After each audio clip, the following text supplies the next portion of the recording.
కేసీఆర్ గారికి చేరవేయండి. TRS party బతకాలి. రామచంద్ర నాయక్ గారు ఇక్కడ ఒకటి క్వశ్చన్, రేవంత్ రెడ్డి ప్రచారం అంతా బీజేపీ చుట్టూ సాగింది.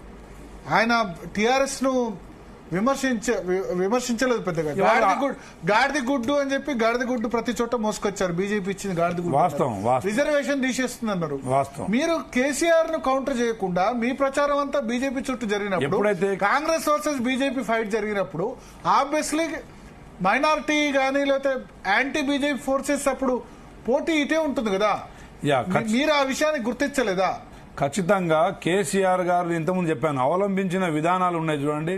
గత 10 సంవత్సరాల్లో కేసీఆర్ అవినీతి చేసిండు, లక్షల కోట్లు మరి చేసిన స్కామ్లు చేసిందని చెప్పిన బీజేపీ ఎక్కడ వారి కుటుంబం మీద ఎక్కడ చర్యలు తీసుకోకుండా కేవలం ఎన్నికలు సమీపిస్తున్న వేళ కూతురుని తీసుకుపోయి మరి అదేదో కేసీఆర్ నే వేయొచ్చు కదా. లక్షల కోట్ల మరి స్కామ్ చేసిన కేసీఆర్ ను మరి జైల్లో పెట్టకుండా కవిత లిక్కర్ కేసులో 100 కోట్ల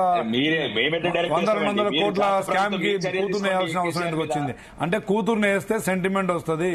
కేసీఆర్ గారిని మరి బీజేపీ పార్టీ వారు ఒక అవగాహనతో తీసుకున్న నిర్ణయాలు కాబట్టి మేము కేసీఆర్ ని ఎక్కడ మేము పోటీలో ఉంటారని మేము భావించలేదు. కేసీఆర్ గారు పోటీలో ఉంటారని భావించకపోవడానికి కారణం చెప్తున్నా రాకేష్ అన్న. కేసీఆర్ గారు పోటీలో లేకపోవడానికి మేము మా రేవంత్ రెడ్డి గారు ఉన్న సాక్ష్యాలు ఉన్న ఆధారాలని మీ దగ్గర ఉన్నాయి.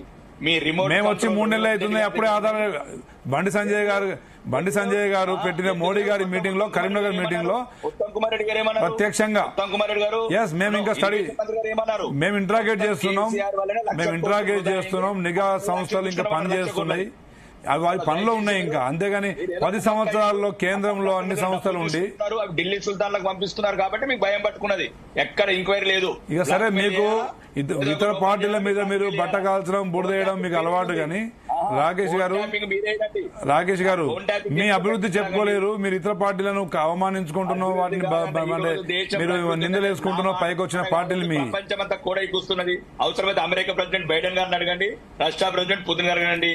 భారతదేశ ప్రధానమంత్రి నాయకత్వ లక్షణాల గురించి మీకు సరిగ్గా కాంగ్రెస్ వాళ్ళకి తెలియకపోవచ్చు. మీరు కళ్ళు లేని కబోదులు, చెవులు లేని చెవిటి వాళ్ళు. 10 సంవత్సరాల్లో ఏం చేసింది చెప్పండి. మీరు 10 సంవత్సరాల్లో మీరు చేసిన నిర్ణయాలు తీసుకోవచ్చు, కానీ మీరు చేసిన అభివృద్ధి కార్యక్రమాలు ఏంటి? మీరు తీసుకున్న ఇండస్ట్రియల్ కారిడార్.